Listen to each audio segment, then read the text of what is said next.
Let's take a look at how Photoshop is laid out to help you get comfortable with your workspace. To follow along with this tutorial, you can open any image. The first interface element to get familiar with is the document window, which is right here in the center of the screen. This is where you'll work on your images. Over to the right of the document window are the panels that have a variety of image editing controls. There are more panels than just those you see in this panel column. Some of the panels are hidden behind others. For example, here we have a panel group of the color panel and the swatches panel. If I want to see the swatches panel, I can just click its tab, and that brings it forward so I can use it. I'll go ahead and select a blue swatch here in the swatches panel, and that color will be applied when I use other color features like the brush tool. There are some panels that aren't open on the face of Photoshop. To open one of those panels, go up to the window menu and choose from this list of alphabetical panels a panel that doesn't have a check mark. For example, I'll choose the histogram panel.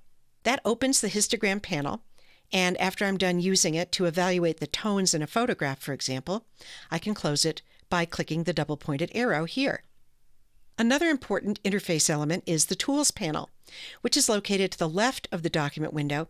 It's this long vertical bar here.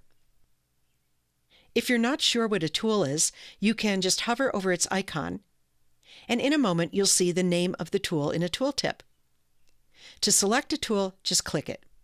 There are more tools than you see on the face of the Tools panel. You can click and hold any tool, like the horizontal type tool here, that has a little triangle at its bottom right corner. And you'll see a flyout menu of related tools. So if I want to add text not in a horizontal orientation, but rather in a vertical orientation, I can just slide down to the vertical type tool in this flyout menu and select it from there. Each tool has a number of controls called options, and those are found in the next major interface element, the horizontal options bar up here at the top of the screen. The important thing about the options bar is that it changes depending on what tool is selected. So because I have the vertical type tool selected, I see options for text, like this font size menu here. But keep your eye on the options bar as I select another tool. I'll click on the brush tool, for example. And now the options have changed to offer brush opacity and brush flow and more. Let's go ahead and apply an option. One of the things you'll often want to do when you have a brush tool selected is to change the size of the brush tip. And you can do that using the brush picker option, which is the first option over here on the left of this options bar. I'll click that option to open the brush picker, and then I can move the size slider in the brush picker over to the right to increase the size of the brush tip, or to the left to decrease it.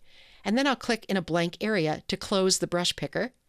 I'll move into the image and I'll apply some paint. And by the way, the brush tool is painting with blue because you'll remember that's the color I chose in the swatches panel earlier in this video. By the way, if I change my mind about that paint stroke or whatever I just did in Photoshop, I can undo it by pressing the common keyboard shortcut for undo, which is Command+Z on a Mac or Control+Z on a PC. The last major interface element is the menu bar at the very top of the screen. And here you have multiple menus with lots of controls. For example, if I want to close this image, I can select Close from the File menu. And you can go ahead and close the image without saving since we haven't made any permanent changes. So that was a quick look at the major features of the Photoshop interface that you'll use over and over as you work in Photoshop. The document window, the panels, the tools, the tool options, and the menu bar.